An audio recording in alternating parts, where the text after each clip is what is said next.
Okay, hi everybody. What we're going to be doing today is, by the way, just as a point of information, I cannot teach and read chat at the same time. I'll try and leave some time for questions toward the end, but I can't multitask quite that much, so I hope you'll all forgive me.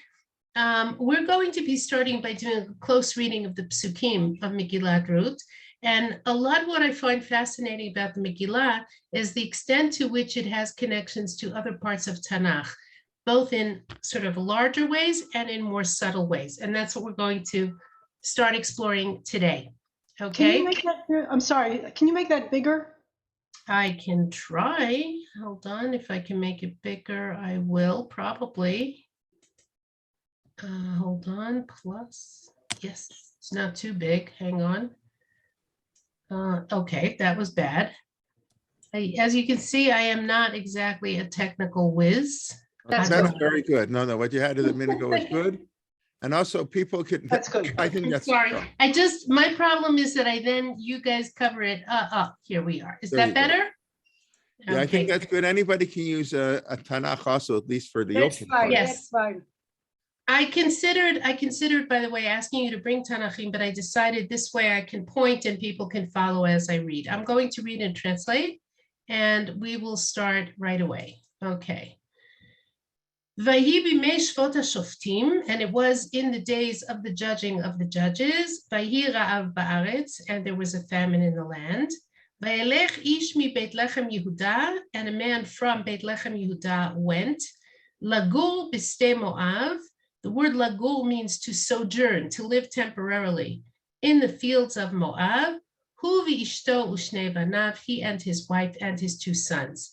Now, this pasuk actually carries a great deal more weight than you might imagine because it is evocative of many important things. First of all, the period, the days of the Shvot HaShoftim, the judging of the judges, is a dark period in Jewish history. It's not seen as a time of, it's not our shining hour. It is not the golden age of the Jewish people in the land of Israel.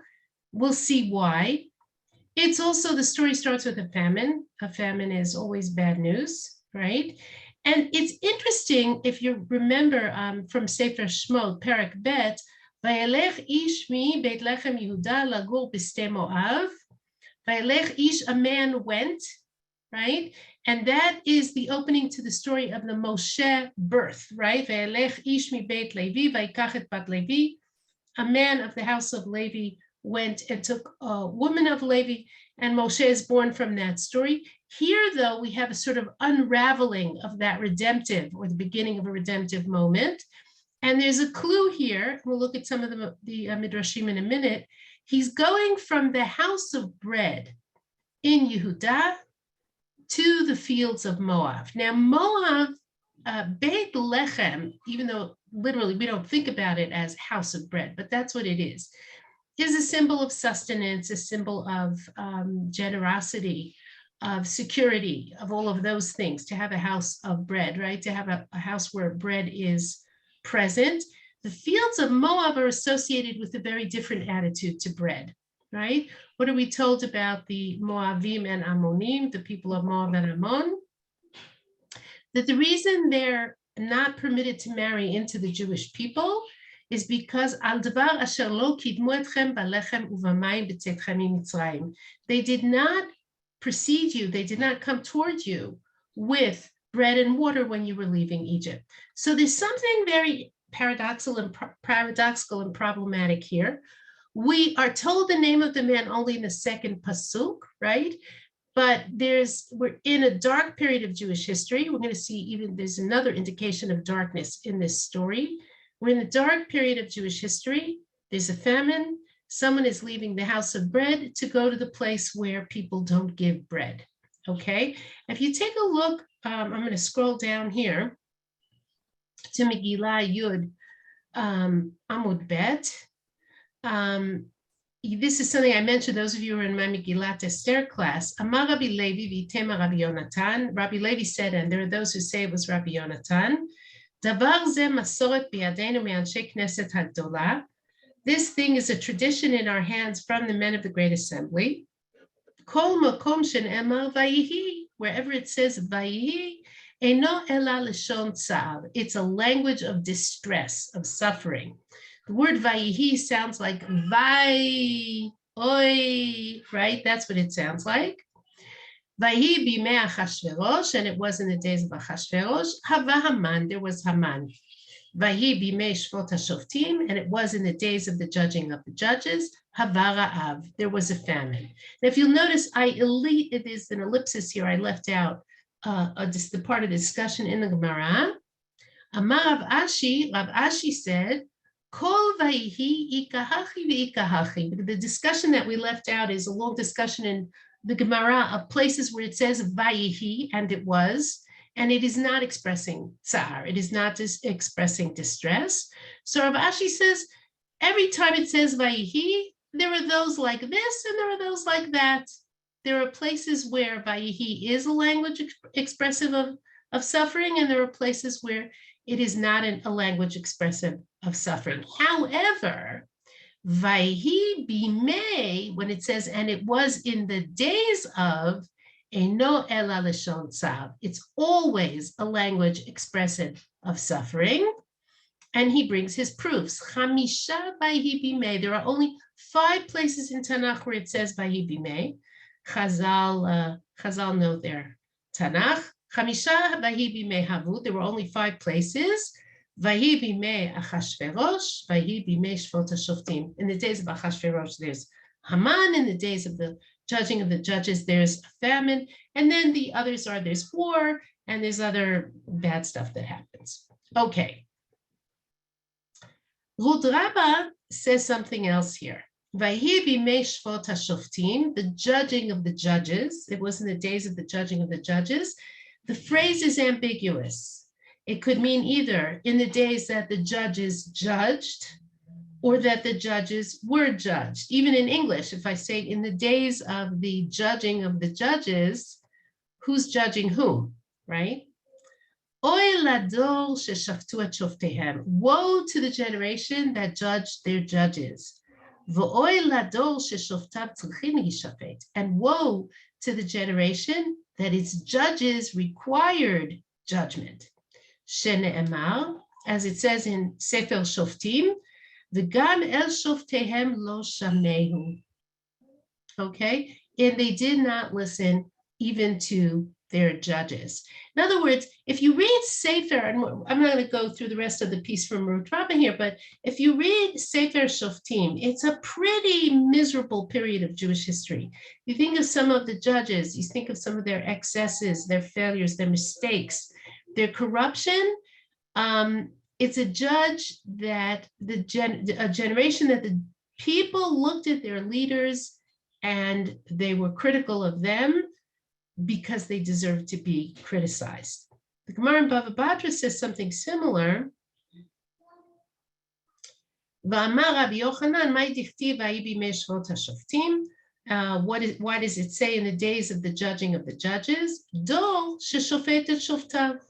It was a generation that judged its judges. A judge would say to somebody, take out that splinter from between your eyes. So the person whom the judge was rebuking would say, take that beam of wood out of your eyes. This is a quote from Yeshayahu. The judge would say, your money is impure. Remember, money was smelted from metal. The money was worth its weight of metal. The person would say to his judge, your wine is diluted with water. Excuse me, just one second.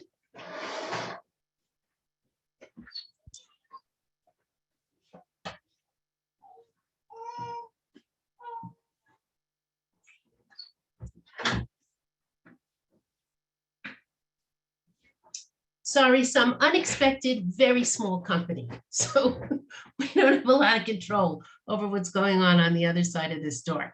Okay, anyway, the generation here, so we're reading this first pasuk, the Navi, the author of Sefer Rut, of Megillat Rut, who was also the author of Sefer Shoftim, is Shmuel Hanavi. He's not writing as a Navi. He's writing as a from Ruach HaKodesh, but he is packing in an awful lot of heavy weight in that first sentence, in that first discussion that we have here. If we take a look at just one more source, and then we'll go back to the Psukim. Oh, let's keep reading. I'm sorry. Let's go back to the Psukim. V'shem ha'ish Elimelech. And the name of the man was Elimelech. V'shem ishto Naomi. And the name of his wife was Naomi. V'shem shnei banav Machlon v'Chilion. And the names of his two sons were Machlon and Chilion. Ephratim. Ephratim means either from Ephrat, which is another name for Beit Lechem, right? It's another name for Beit Lechem is Ephrat, which also has that sense of poriyut, of fruitfulness, okay? Mi Beit Lechem Yehuda, from Beit Lechem Yehuda, or Ephratim can mean noblemen, people of high social standing. Vayavo ste Moab vayiyusham, and they came to the fields of Moab, and they were there. Okay, so all we know is the name of the man, the name of his wife, and the names Machlon and Chilion. Chazal darshan the names, the Chazal expound the names, and it's kind of interesting because these names have sort of negative connotations. Machlon could be like machala, sickness, chilion, destruction.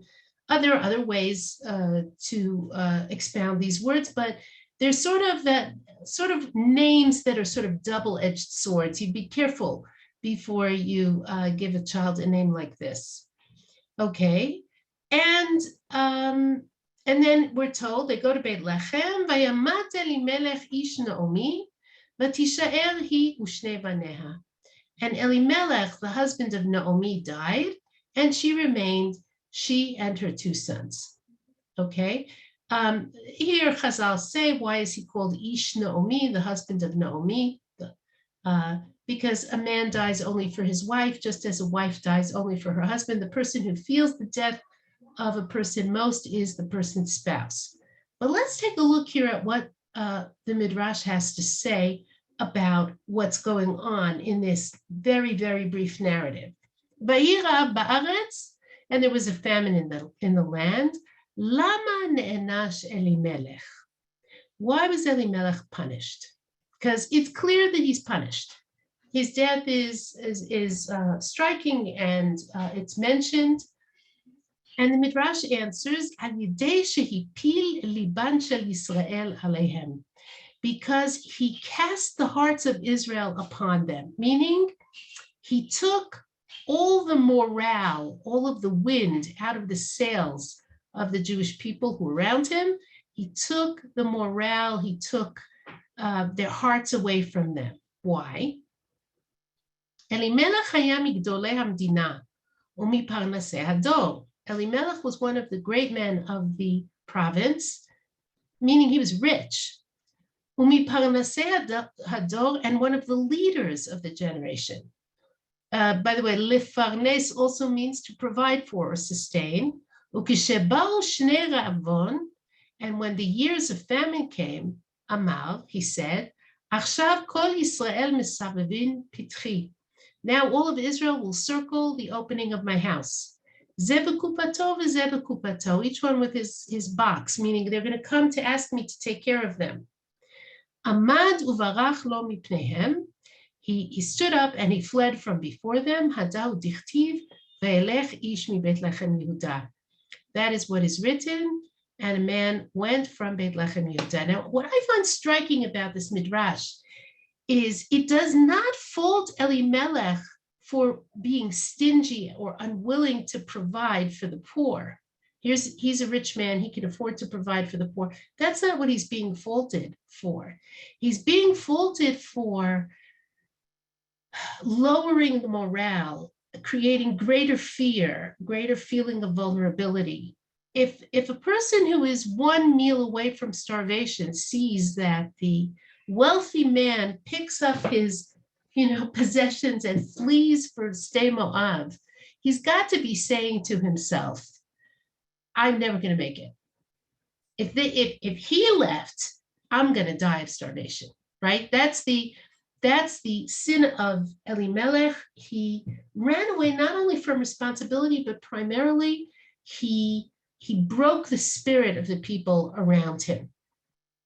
And for that, he deserves to die, right? He's a leader, he's a wealthy man, he leaves. And of course, now we understand more the significance of fleeing to Moab. If you think about it, there are very few people who will leave their home, and when they're asked by the, you become an immigrant, you immigrate to, to America from Ukraine, right? Nobody's going to say to you, why did you come here, right? But a man who is leaving behind helpless people wants to go to a place where he won't be criticized for being, for lacking generosity. Okay, so Naomi is left with her two sons, Vayis'u lahem nashim Moaviyot, and they married for themselves Moabite women. Shem ha'achat Orpah, v'shem ha'shinit Rut. The name of the first was Orpah, and the name of the second was Rut. Vayeshvu sham ke'eser shanim, and they dwelled there for 10 years. And notice the progression, ladies and gentlemen. Elimelech goes lagur, to sojourn. He's not intending to stay, right? He's intending to sojourn, okay? The sons, vayihiyu sham, after their father's death, they were there. Here already, once they've married Moabite women, vayishvu sham, they dwell there, right? It's not, they're no longer seeing it as temporary. It's like the Israeli who says, I'm going to drive a taxi in New York to make some money, but I'll be back. And, after about 10 years, he's got 2 kids or 3 kids. They speak English, they don't speak Hebrew, he's not coming back. That's what appears to have happened here. Vayamutu gam shnehem Machlon v'Chilyon, and the 2 of them also died, Machlon and Chilyon. Vatishaer ha'isha mishnei yeladea u'meisha, and the woman remained of her 2 sons and of her husband. And then we get 2 very, very interesting psukim. And I want you to pay attention to this. Vatakam hi v'chaloteha, and she got up, she and her daughters-in-law. Vatashav miste Moab, and she returned from the fields of Moab. Ki sham'a biste Moab, because she had heard in the fields of Moab.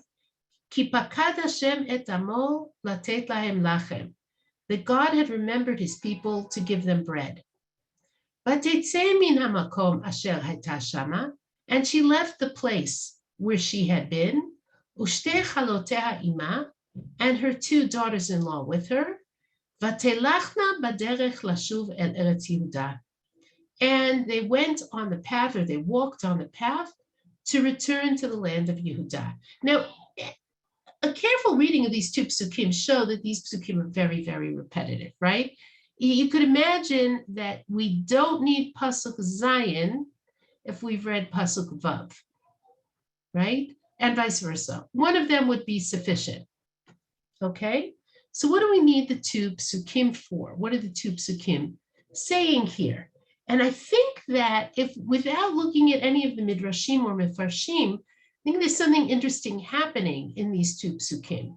In the first place, it says, now notice also the verbs are how they alternate between singular and plural. So she got up, and her daughters-in-law, and she returned from the fields of Moab because she heard in the fields of Moab that Hashem had remembered his people to give them bread. And she went out from the place where she had been, and her 2 daughters-in-law with her, and they walked on the path to return to the land of Yehuda. Now, notice the actual walking is all 3 of them, but there's something going on in Naomi that is only Naomi. And that's what we have to look at here. Vatakam, and she got up, she and her daughters-in-law. Doesn't mean she stood up. What does vatakam mean?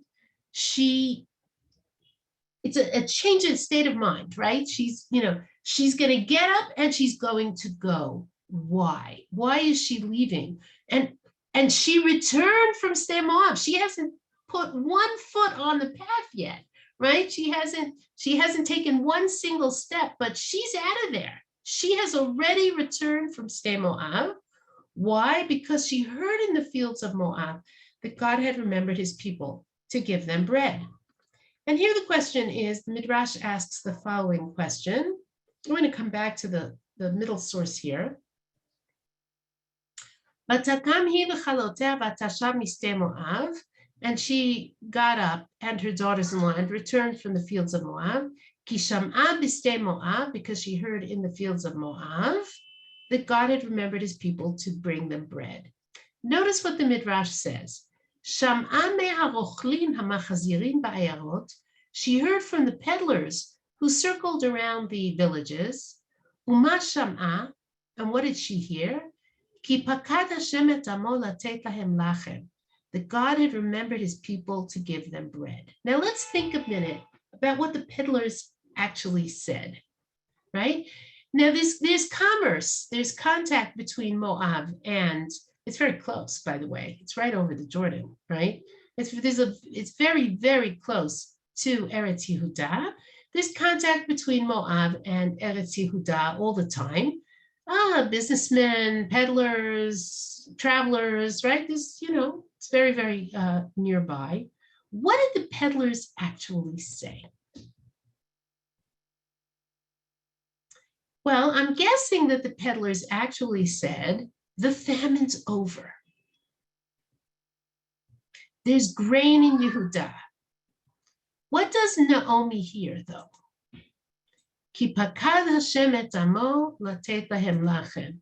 God had remembered his people to give them bread. In other words, Naomi's continuing in Moab with her sons. Well, her sons aren't going anywhere, so she's not going anywhere, right? You imagine that Israeli taxi driver whose mother moves to Israel because that's where her son is, moves to New York because that's where her son is. So she's there, she's not going anywhere. But after her sons have died, she hears from the peddlers that the famine is over. Her words in her head, her translation of that is, God's not angry at us anymore. God has forgiven the Jewish people. He has remembered his people to give them bread. Chesed has returned to Malchut Yehudah. Yehudah is no longer bereft of food. And so she is out of there. She gets up, not in the sense of standing up, making provisions for a journey, but rather she has already in her mind returned from the fields of Moab. Then we get the actual description of the journey in Pasuk Zayin. She left from the place that she had been there, and her two daughters-in-law with her, and they walked on the path to return to Eretz Yehudah. I'm doing a very close reading here because I think there's something interesting in this process that we need to think about. So what happens here? She left the place where she had been. Well, the obvious question is, well, where else would she leave? She would obviously leave the place she had been in. And also, she left. She's the only person who left Sde Moab. I skipped a piece of the Midrash here. Rabbi Azariah b'shem Rabbi Yehuda b'Rabbi Simon. Rabbi Azariah says in the name of Rabbi Yehuda, the son of Rabbi Simon, Gadol Shaba'ir, when the great person of a city is there, Hu ziva v'hu hoda v'hu hadara. He is its radiance, he is its glory, he is its pride. V'hi shivcha, and he is its praise. Panamisham, panaziva, panahoda, panahadara. When he turns away from there, its radiance, its glory, its praise, its pride, panashivcha, goes away as well. V'cheinat motze b'Yaakov Avinu k'sheyatza miBe'er Shava. And similarly, you find with Yaakov Avinu when he left Be'er Sheva. Now, it's very interesting. If you go back to Parshat Vayetze, if you count the end of Parshat Toldot and the beginning of Parshat Vayetze, there must be 4, maybe 5 psukim that talk about Yaakov left his father's house and went to Haran. Yaakov went from here, he went there. Yaakov, and it's all the same repetition of information. Part of what's happening here is, as in the story of Yaakov, where we are told when Yaakov leaves a place, that creates an impression, so too with Naomi, which explains, I think, something else, which is kind of interesting. Naomi decides she's going home. For her daughters-in-law, that's not home. So why are they going with her? She must have been a magnet. She must have been a remarkable woman, a beloved woman, a loving woman. She must have been a mother figure to these 2 young women who go with her. They really don't have anything in Yehuda, and nonetheless, they come with her. And even more, vatelachna baderech, and they walked on the path. Hutzra lahem haderech. The path was narrow for them. Shahalchu biyachef, because they walked barefoot. Naomi goes to Sde Moab, a rich woman, presumably in a wagon or a carriage, being driven by horses or other beasts of burden. She goes to Sde Moab, a wealthy woman. She comes back barefoot, walking. When it says the path was narrow for them, it means that if you're not wearing shoes, you have to stay on the path. You can't just, spread out and walk on the sides of the path because you'll hurt your feet. They're going back with Naomi to Eretz Yehuda, even though she has nothing to offer them, nothing. Okay. Let's go on, and we'll come back and look at 2 more midrashim here. Vatomer Naomi lishtei chaloteha, and Naomi said to her 2 daughters-in-law, Lech nashovna isha levet ima, go and return each woman to the house of her mother. Ya'as Hashem imachem chesed kasher asitem im hametim imadi. May Hashem do with you kindness as you did with the dead ones, meaning her sons, and with me. Yiten Hashem lachem, may God give you, umitzena menucha isha beit isha, and let each woman find peace in the house of her husband. Vatishak lahen, and she kissed them. Vatisena kolan vativkena. And they lifted their voices and they wept. Okay, so what's going on over here? As they're walking back to Eretz Yehuda, Naomi turns to her daughters-in-law and she says, and this is the first time the word chesed actually is mentioned in the story. Chesed is an important motif in the story. We'll talk about why in a moment, over the course of our readings. Okay. Naomi is walking with her 2 daughters-in-law and she says, go home. And you can almost hear her say it. Mamala, sweethearts, my beloveds, go home. Go back to your mother's houses. I appreciate, God should repay you for the kindness that you did with the dead ones and with me. Chazal explained that they did not demand, they paid for their own husband's burials. They did not demand anything from her or ask her for anything. And may Hashem send you husbands. That's what she's hoping for them. I hope you have a life. I hope life goes well for you.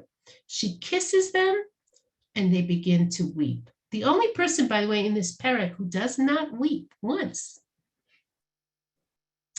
is Naomi. She can't wait to get home. She's ready to shuck everything off and just leave. Okay. And they said to her, Ki itach nashuv la'amech. And they said to her, but we will return with you to your people. Vatomer Naomi, and Naomi said to them, Shovna bnotai, go back, my daughters. Lama telachna imi, why should you go with me? Ha'od li banim b'me'ai v'hayu lachem la'anashim? Do I still have sons in my insides that they Shovna bnotai, lechna, return my daughters, go back. Ki zakanti mihiyot leish, I'm too old to be with a man. Ki amalti yesh li tikva, because I said if I think that if I had any hope, gam hayiti halayla leish, I would have relations tonight with a man. The gam yaladati banim, and I would have children. If I could, I would have more children. Halahen tisaberna ad asher yigdalu, will you wait for them until they grow up? Halahen te'agena levilti heyot leish, for them will you be anchored to be without a husband? Al bnotai, don't my daughters. Kimar li ma'od mikem, because it is very bitter to me from you. Ki yatzah biyad Hashem, because the hand of Hashem came out against me. Okay, now up till now, I think we've seen that Naomi is concerned for them. She cares about them. She thinks they're good girls. They were good to her. They were good to her sons. She wants only the best for them. She thinks that, she hopes that God will repay them with marriages. Here she says something that is far more difficult to hear for anyone. She says, Mar li ma'od mikem. It is very bitter to me from you. You are the cause of my bitterness. Ki yatzah biyad Hashem, because the hand of Hashem has come out against me. What is she, I don't want to say accusing them of, or what is she saying about their relationship to her? Well, I would suggest that what she's saying is, you're very good people, and this isn't your fault, but my sons died because of you.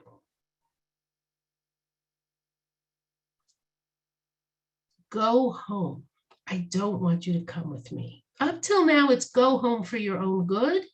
Here it is, go home because the hand of Hashem has come out against me and not against you.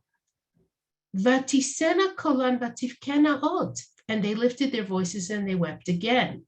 Vatishak Orpah lechamota, and Orpah kissed her mother-in-law.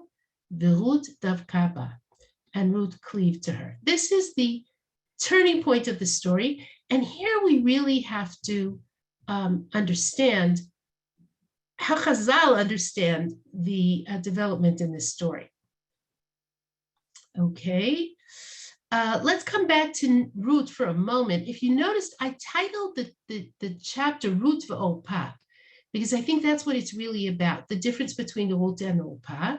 And here I'd like to go back to some of the Midrashim we skipped. Okay. Rut Rabbah here, Vayis'u lahem nashim mo'aviyot. You know what? Maybe we'll take a 5-minute break for questions. Oh, no participants. Okay. Any questions? Should we go on? Yes, I have a question. Yes. Hi, I'm sorry, let me put my camera on. So in verse 9, Vatisa'ena, they lifted their voices. You could read that as all three of them cried. Naomi too. But then in verse, 11? Vatisa'ena is written chaser without the aleph. Then I would say, okay, one of them is not crying. No, okay, so let's read what the Midrash says. I don't think Naomi cries.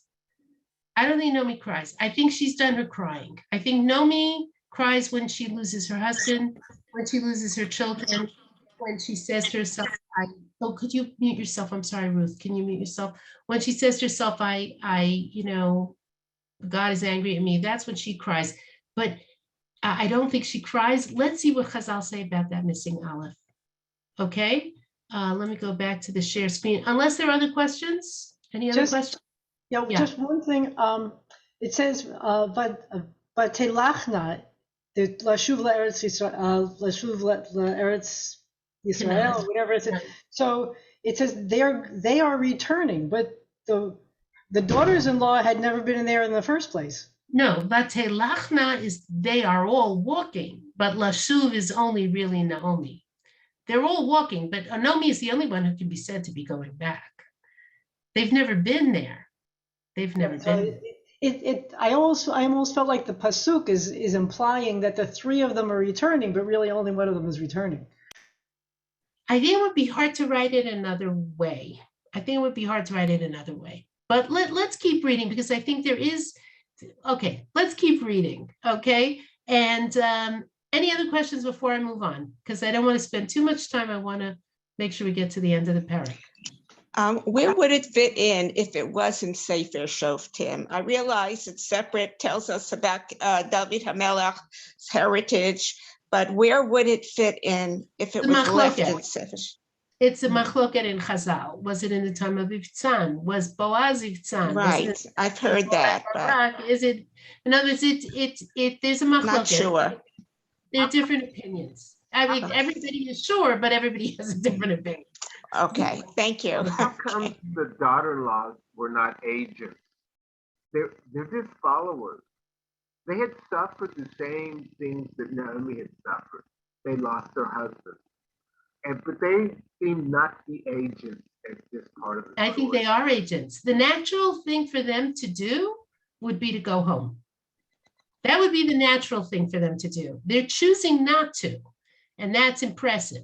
The natural thing with, if you had a childless marriage, God forbid, if one had a childless marriage and had lost her spouse, one would expect her to go home where she'd have a support system. And the question is, why don't they? That's what I think would be the most natural thing. You know, I think even today, by the way, however attached one might be to one's husband's family and maybe maintain a connection, in a time when maintaining a connection would have been very, very difficult, the wife is going to go on and see if she can have a life elsewhere. And that would entail going back to the people who would support her, take care of her. Nobody has nothing to give them. By the way, here, I didn't mention this, but I'm going to mention it. There is a misconception here about some kind of yibum situation here, and there is no yibum. There is no levirate marriage situation here, right? Naomi doesnhave any other children for them to marry. She even says, you know, and even if it could have children, you know, what would you wait for them to grow up to have husbands? The natural thing for them to do would be to go home. And I think that would be the natural thing even today in a situation like this. Okay. No, I think they're making, yeah. Last question. Excuse me. Yeah, were they Moabite royalty? That's what I heard, that they were So daughters let's read of. let's look at some all of the right. Midrashim. Okay.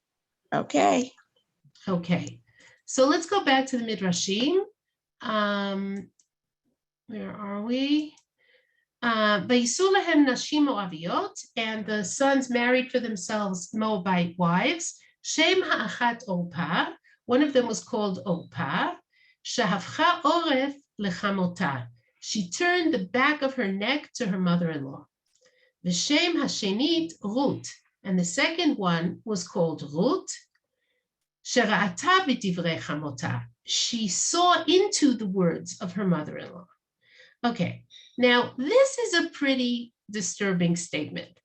Okay, Chazal take the names of Rut and Orpah. By the way, they do much worse things with the name of Orpah elsewhere.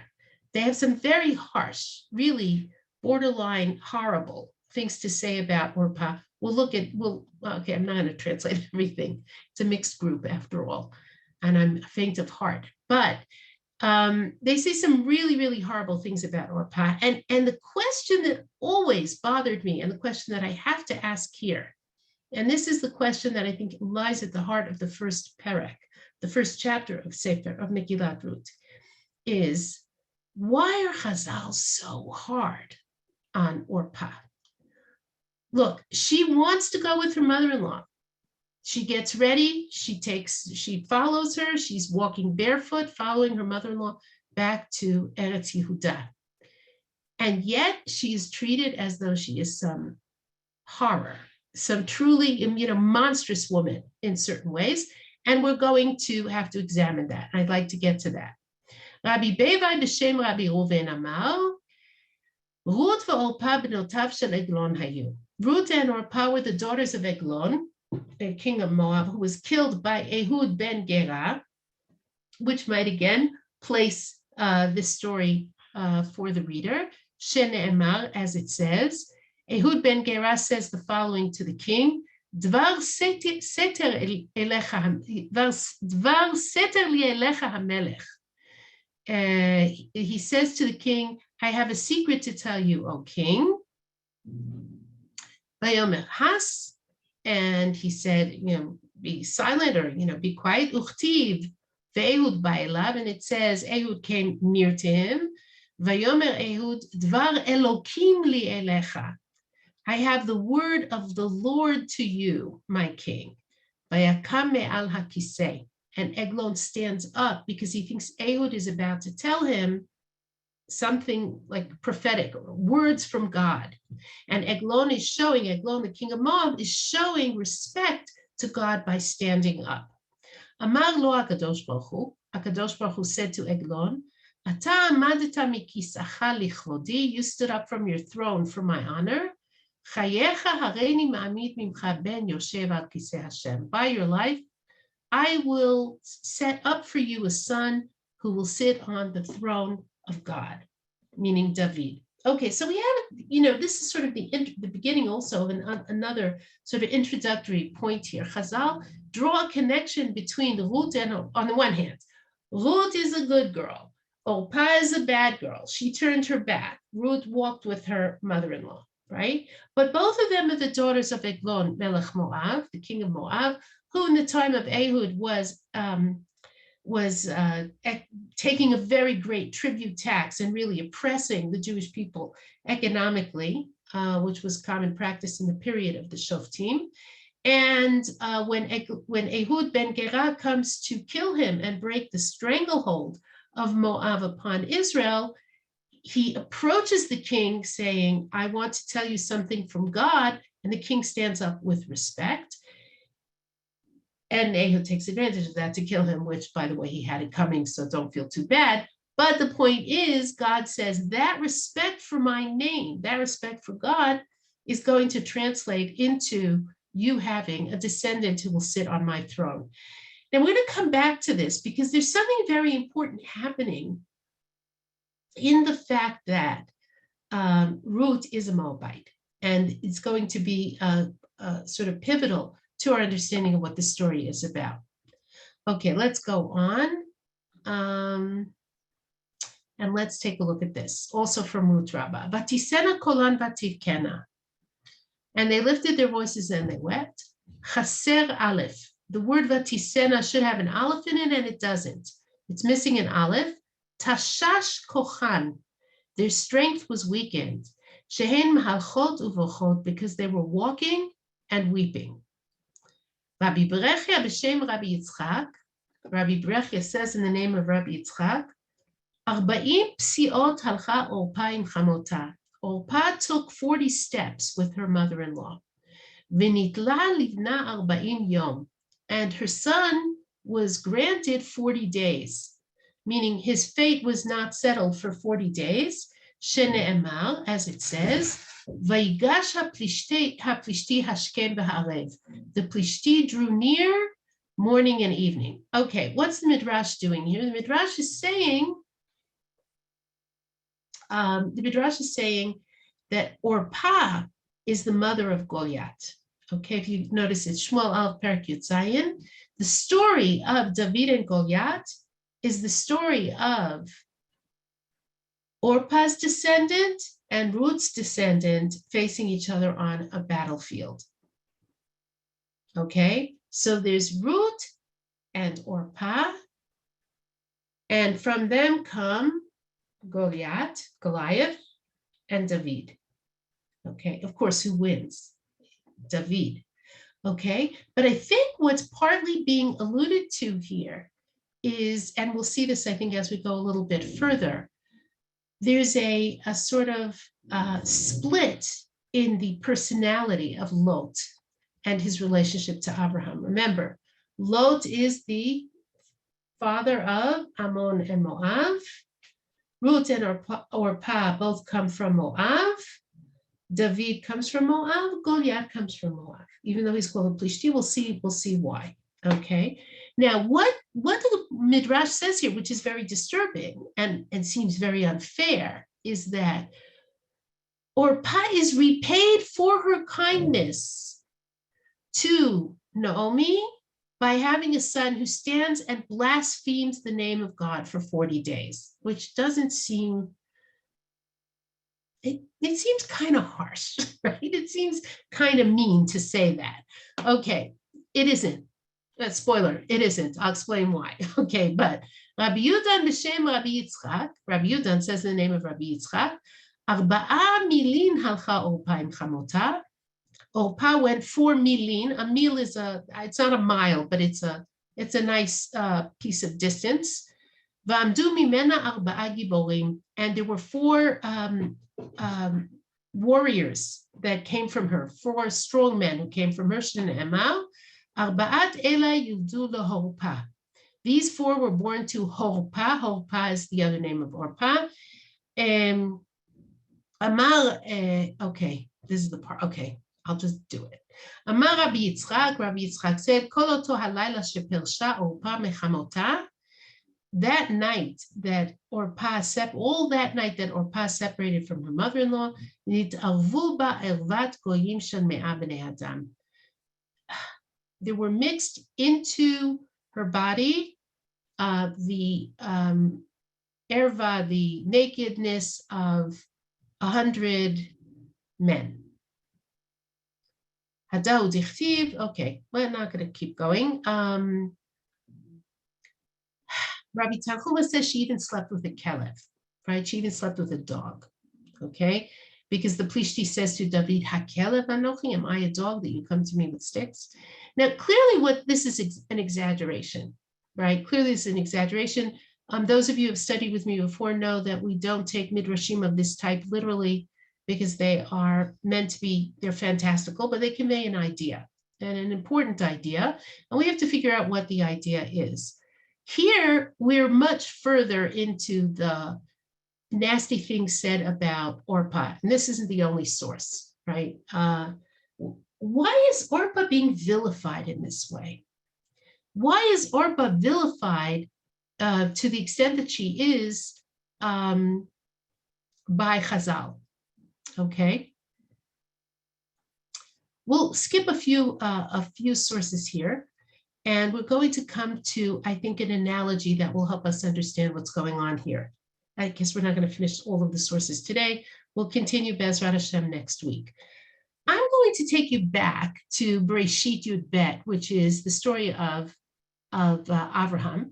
And God says to Avraham, Lech Lecha, and he says, and I'm going to bless you, I'm going to make you a great nation. There's a reason I am stepping away from Rut to the Abraham story, and I'll make it clear. I'll make it clear in a minute, okay? Vayelech Avram kasher diber elav Hashem. Avram went as God spoke to him. Vayelech ito Lot, and Lot went with him. V'Avram ben 5 shanim v'shivim shana b'tzeto miCharan, and Avram was 75 years old when he left Haran. Vayikach Avram et Sarai ishto v'et Lot ben achiv et kol rechusham asher rachashu. And Avram took Sarai, his wife, and Lot, his nephew, and all of their possessions that they had acquired, and the souls that they made in Haran. And they went to go to the land of Canaan, and they came to the land of Canaan. Now, I just want to point out, we're going to see many parallels between Rut and Abraham. One that I think is very, very important is that the story of Rut starts for Rut with a journey.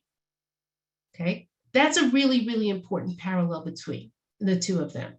The text will make an explicit connection to Abraham, but there are clear parallels here. Okay, Avram leaves, he's with his wife and his nephew.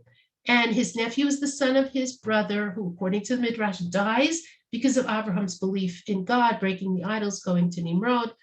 But either way, Avram is very connected to Lot, and Lot is connected to Abraham. Okay, what happens, and we're going to skip the rest of Perek Yud Bet of chapter 12. We're in Perek Yud Gimel. What happens is Abraham goes in the face of famine. Also, his story starts with a famine, right? He starts in the face of famine. he goes to, please mute yourself if you're not muted, whoever you are, okay? He goes to Egypt, and he comes back from Egypt, a very, very wealthy man. And it says, Vayal Avram Mitzrayim, and Avram came up from Egypt, Hu v'ishto, he and his wife, v'chol asher lo, and all that was his, v'lot imo, and Lot with him, Hanegba, to the south of Eretz Yisrael. A student of mine, very clever young man, said, notice that Lot is divided from Abraham by possessions here, right? Avram comes up, he and his wife, and everything that was his, and Lot was with him, right? Lot's on the side already. Avram is very heavy with cattle and silver and gold. And he went according to his travels from the south of Eretz Yisrael to Beit El,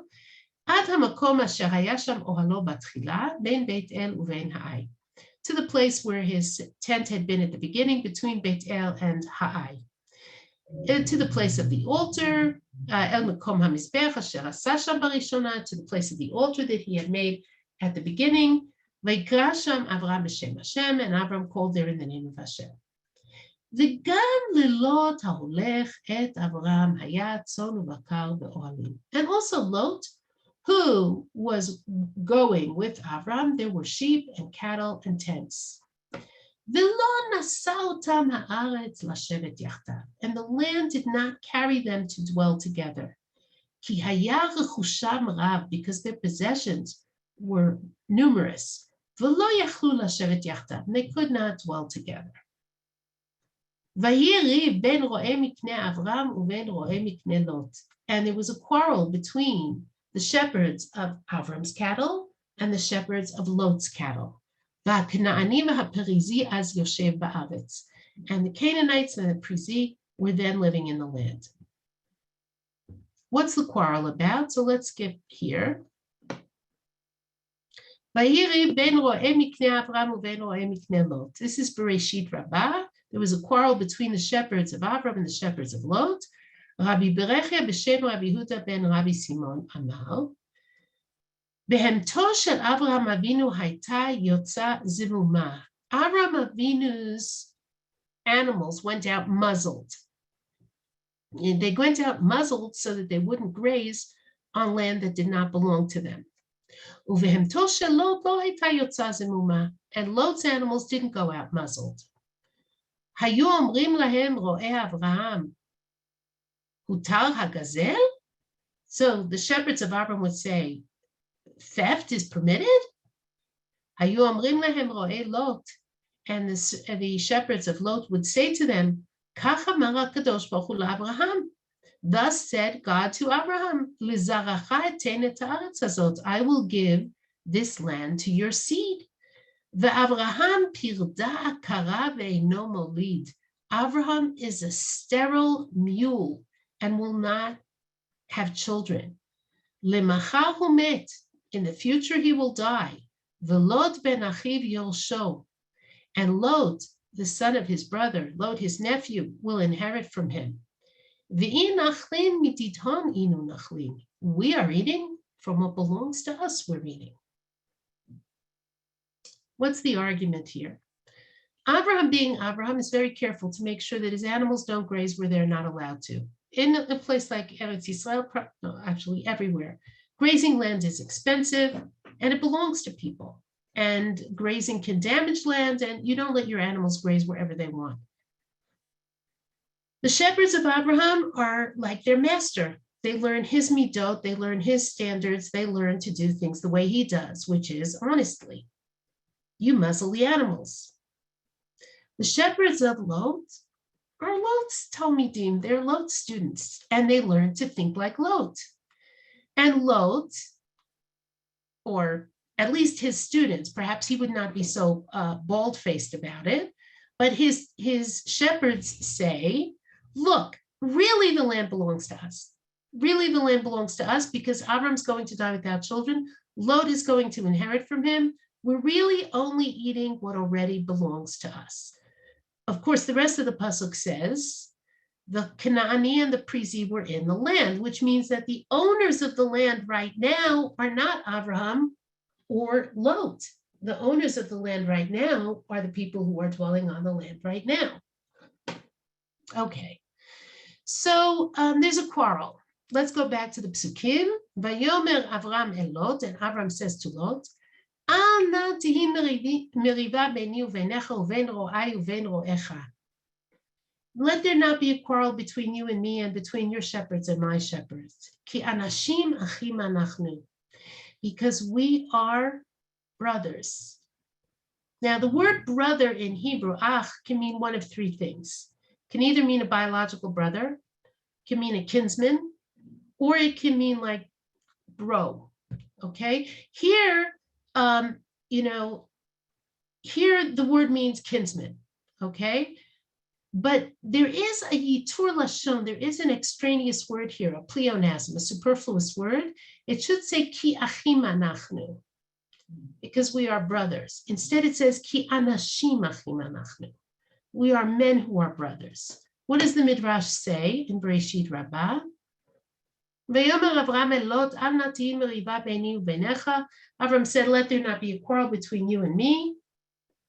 Rabbi Azariah b'shem Rabbi Yehuda ben Rabbi Simon amar, כשם שהיה ריב בין רועי אברהם ובין רועי לוט, כך היה ריב בין אברהם ללוט. Just as there was a quarrel between the shepherds of Avram and the shepherds of Lot, so too there was a quarrel between Avram and Lot. Hadahu dichtiv, vayomer Avram el Lot, al natir meriva beni uvenecha. Let's not quarrel. We're not gonna agree here. V'chi achim hayu, and were they brothers?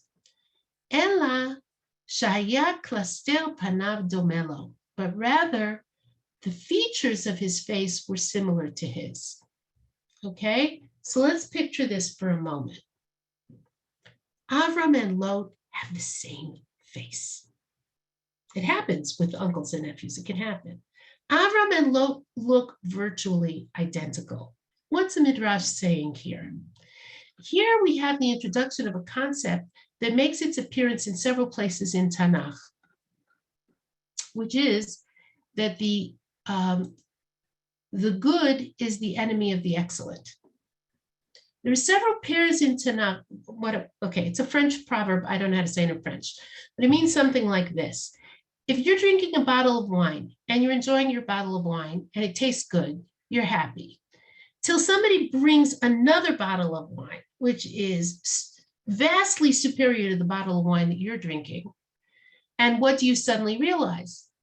Hey, this bottle of wine is not as good as that bottle of wine. That's a really good bottle of wine, and this is an okay bottle of wine. Okay? You have a similar concept in operation here. Abraham and Lot look like the same thing.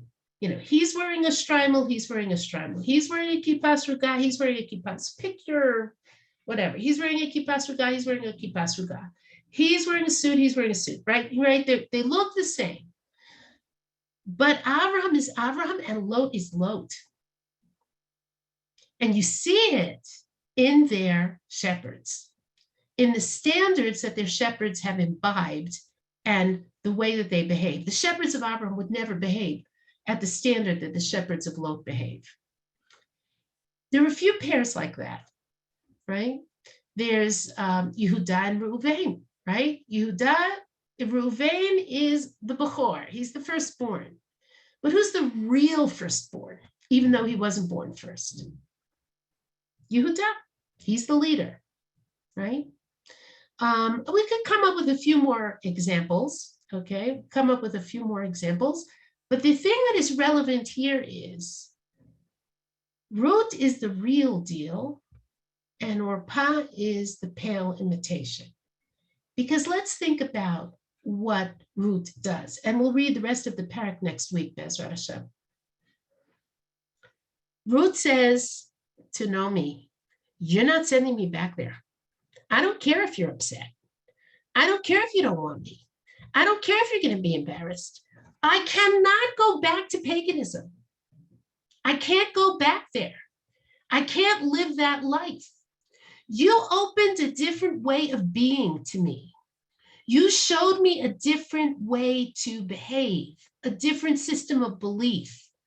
You showed me chesed. I'm not going back there. I don't care. You don't like it? Don't like it. I'm coming with you. You cannot send me away. What does Orpah say? And it seems very reasonable at the time. Look, you're embarrassed. It's going to upset you if I come. You don't want me?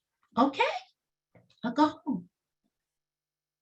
And inevitably, Orpah is going to produce Goliath.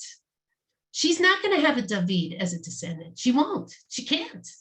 Because she's going back to a place where there is no God at any level, right? There is no God, right? She's not going to join some nice Protestant congregation in Moab, like she's not going to convert to Islam. She's not, that's it. She's kissing God goodbye. She turns her back on that. She doesn't fight for what's right. Inevitably, she's going to produce a Goliath because that's the best she can produce if she goes back and becomes part of that society, marries a man who will produce a Goliath with her. And Goliath is a man who blasphemes against God. This is the divided soul of Lot. There's the Lot who follows Abraham, the Lot who is willing to sacrifice himself for his guests, the Lot who knows what the right thing to do is, right? And then there's the Lot who says, sorry, I can't. I can't live up to your standard. That's the piece we haven't read yet. That will continue with next week. I'll take any last questions because I know that we have to stop. But that's all Orpah knew. No, that isn't all that Orpah knew. Orpah knew Nomi.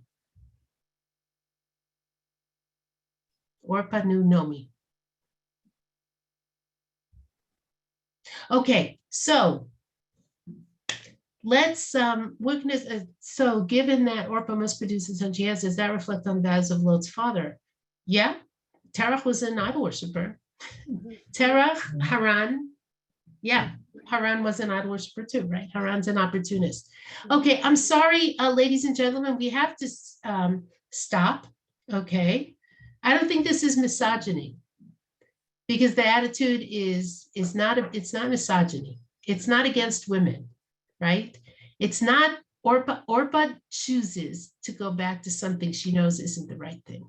Mm-hmm. She, like anybody, male or female, she has to take responsibility for her own moral choices. Okay, ladies, we're going to stop. I'm sorry, ladies and gentlemen. I teach women mostly. Sorry. We're going to stop here. I will stick around for another minute or two. If someone wants to ask a question, that's fine. But see you next week, Bezrat Hashem. Thank you, thank you, Thank you. Very welcome. Lauren, you wanted to ask me something? Thank you very much. Yeah. Yes, I did. I still think that there's misogyny there. I mean, they go on to this perverted thing that, she had sex with 100 men and a dog. I mean, there's something very misogynistic going on. First of all, no, I don't. First of all, why would they imply such a terrible thing? Because they don't think you're going to take it literally. Are you familiar with the Rambam on Midrash? Basically, the approach of all the Rishonim on Midrash. When you hear a fantastical, exaggerated thing, right? You hear a very fantastical, exaggerated Midrash like that, because it wouldn't have been physically possible, and she would have only been able to get pregnant from one man, and no, she didn't sleep with the dog, right? What the Midrash is doing is, by using hyperbole, it's exaggerating what she did to tell you what looks like a nice girl who can't live up to the standards of her sister-in-law choosing to go back to her mother's house really means She's choosing to have children who can only turn out badly. Do you understand what I'm saying? Well, Ruth turned out well, and she came from the same kind of background. Exactly, because she chose otherwise. That's exactly the point. Ruth chooses to say, I don't care if you don't want me. I don't care if you're not happy. But I mean, like, we have no way of knowing that Ruth's sons, more than likely, I mean, they died young, their names are like sickly, and, you know, their names are awful. Wait. And Are you talking about Ruth or are you talking about Naomi? I'm talking about Naomi's sons. Naomi's So sons. her sons did not turn out well. And for all we know, they were not God-fearing. And, you know, It looks like they weren't. They stay in so home. Orpah wouldn't have known any different. You know, there was Naomi, but Why does she lived Lauren, why with does one of the boys. Lauren, why does she follow her mother-in-law? To Originally, start with, yeah, why does she follow her mother-in-law? probably she had very fond feelings towards her. Why? They both did. Why? She was probably a good lady. She was although probably a very embittered- good woman. She was a very, very embittered, good but woman. yeah. She represented a way of life that was very beautiful. It was full of kindness, faith, trust in God, right? It's pretty clear Naomi is a God-fearing woman. She represented a way of life which was completely different from what Rut and Orpah came from, right? They came from a different kind of society, right? So she did know better, and she chooses to follow her mother-in-law. Let's put it this way. I think what happens in the first chapter is we see two women who start out looking like they're the same thing. The verbs are in the plural. They wept, they walked, right? The two daughters-in-law, right? What's the difference between them? One follows her mother-in-law, eventually becomes part of the Judean people. Why does one of them go back and one of them follow? Ruth is very interesting because she really is the epitome of chesed. She's also a tikkun for her background. No, but why does Ruth, forget about Ruth as a tikkun. Why does Ruth go after her mother-in-law? Because she obviously, but what does she say to her mother-in-law? Don't push me away. I don't care. Right, I'm and she's coming. also saying like, I'll become part of your people, which is really beautiful and really something. And what does Orpah say, essentially? Orpah goes, but I think Orpah is doing what most people would do. Exactly. That's the uncomfortable part of this. But it Most doesn't make it people, evil. Yes, it does. It makes her not good enough in a very bad way. Or let's put it this way. In choosing to go back to the pagan life she had lived, to a cruel society, she was not thinking about the future, and she was not thinking about the consequences of her actions. Let me put it this way. Part of what makes us uncomfortable when we learn this is that most of us would have done what Orpah did. Absolutely. So that's the point. It's familiarity. The excellent is the enemy of the merely good. It's not good enough. That's the point. You don't become the mother of kings by being a nice girl. You become the mother of kings by being a great woman, by making the hard choices, by doing not what's good enough, but what's really right.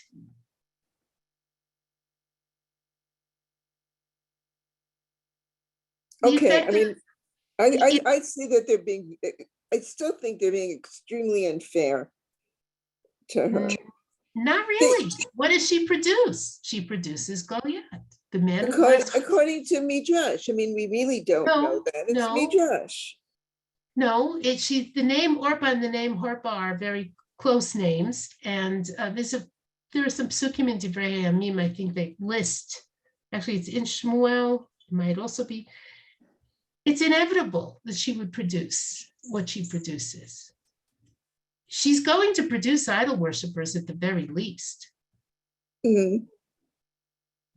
Well, let me see if I could put it this way. Yeah. Somebody says, okay, they were dragging my Jewish neighbors away, right? And I didn't help. That's what most people would have done. That's true. That's what most people would have done. Okay, most people did do that. And there were a few heroic people who didn't do that, and they saved lives. Okay, is that okay that that's what most people would have done? Or do you have to be heroic?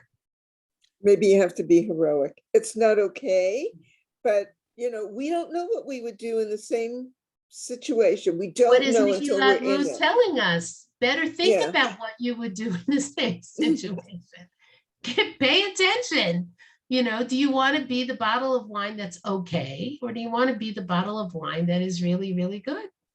So does that mean that every Christian should convert to Judaism because they're No. not? Because they're not following, a chesed kind of life. They don't have believe in one God and all that. No. This has nothing to do with Christians or anything else. Let's put it this way. Orpah is at a crossroads, and Ruth is at a crossroads. And there's a very stark choice. You go home, or you go into the unknown and try to live the life of a better person. It's what you do at the crossroads. Okay, thanks. I don't think it's misogynistic at all. I think it's giving women the same moral responsibility men have. Well, but they don't say anything really horrible about Machlon and Kilyon. I mean, they could have said also some kind made up story. Well, we are told that they were destroyed, and Chazal darshan their names as names of destruction. They don't darsh them in a nice way. What? But they don't say that they had sex with 100 women and a dog. Maybe because they didn't, and neither did Orpah. But they didn't I think you have to get more familiarity with the hyperbolic language of Midrash. Okay. I should have just left it on the page, but okay. Can you share your email address? My email address? Yeah. Okay, you can send an email to Rabbi Kelman, and he'll forward it on to me. Okay. Okay. With pleasure. Okay, everybody, I have to go to sleep because it's very late here. And Laila Tov, see you next week, Bezrat Hashem. Thank you. You're welcome.